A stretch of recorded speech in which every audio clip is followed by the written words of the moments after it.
I wanted to start by thanking the organizer of this conference for inviting me and giving me the opportunity to speak today. I think that in a time when the economic crisis is eating harder and harder on people, when the environment is being threatened, and when so many wars are being waged from Greece to Palestine, I think it's very important that internationalism is more stronger than ever, and I think that this kind of debate is important.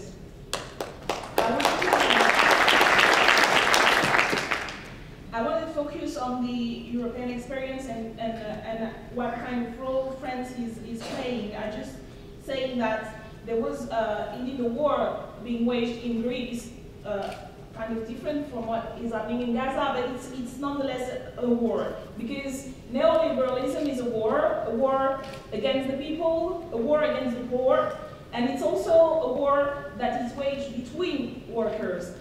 The way they are portraying Greece and Greek workers, the way they are talking about the so-called pigs who are lazy, and the way they are implementing austerity measures in countries like France by explaining that French workers aren't competitive enough, aren't exploited enough, so they need to accept cuts on social service, cuts on wages in order to be better than German workers, than Greek workers. So this war, which has been waged in France by the right-wing government, by Sarkozy, by the right-wing majority in the parliament for the past 10 years, has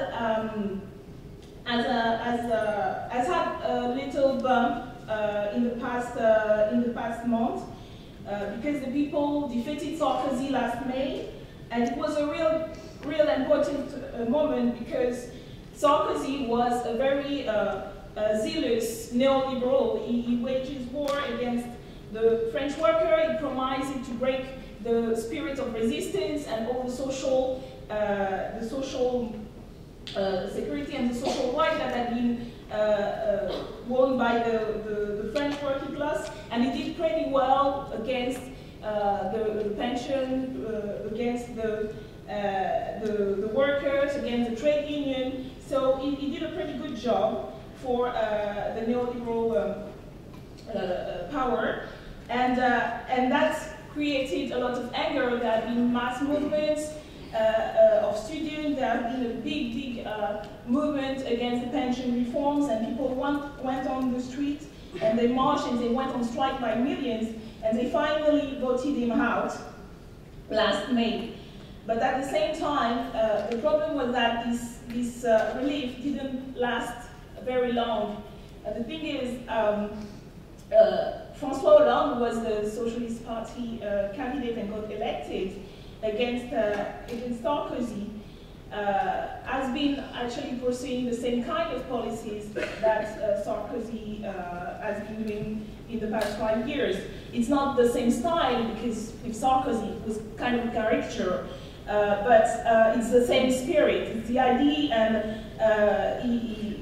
Hollande is like the poster child of the evolution of former social democratic parties, who are now social liberal, and we think that we could soften the neoliberalism, but still do economic reform and austerity, and that's exactly what he has been doing for the past 6 months, now that they are in power.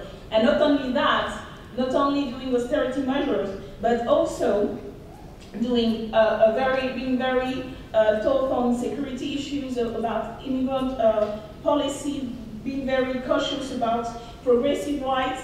And it's not that people were expecting much from this government when he got elected, because he didn't promise much. He was always very center-left. But for the first time in decade that the left was in power, people expected a little bit, like the thing that the left is supposed to do.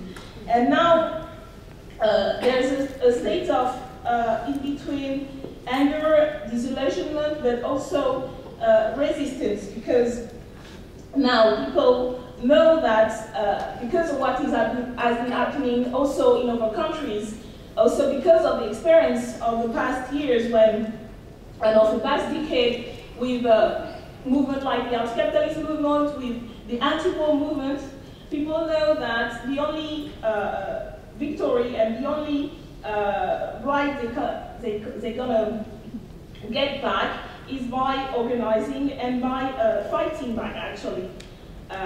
So what is happening in the past weeks in France is that, like a revival of resistance in local working place where people are being threatened to be fired, and it's also the idea that we have to not only to wait and see what the Socialist Party government is about to do, because they already voted for the austerity in Europe, so they're going to implement it in France, but also how do we organize and how do we make sure that we are being heard and that we can fight back. And my organization, the Left Front, is part of this bigger movement.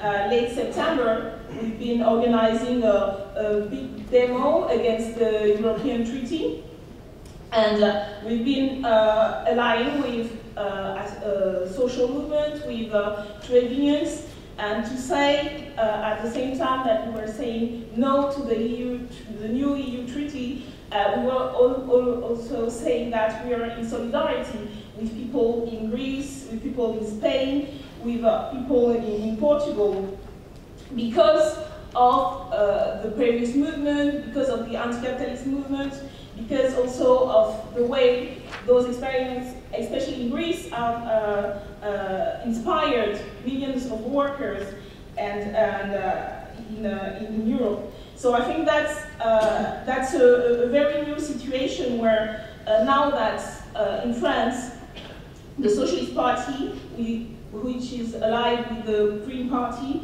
are in power.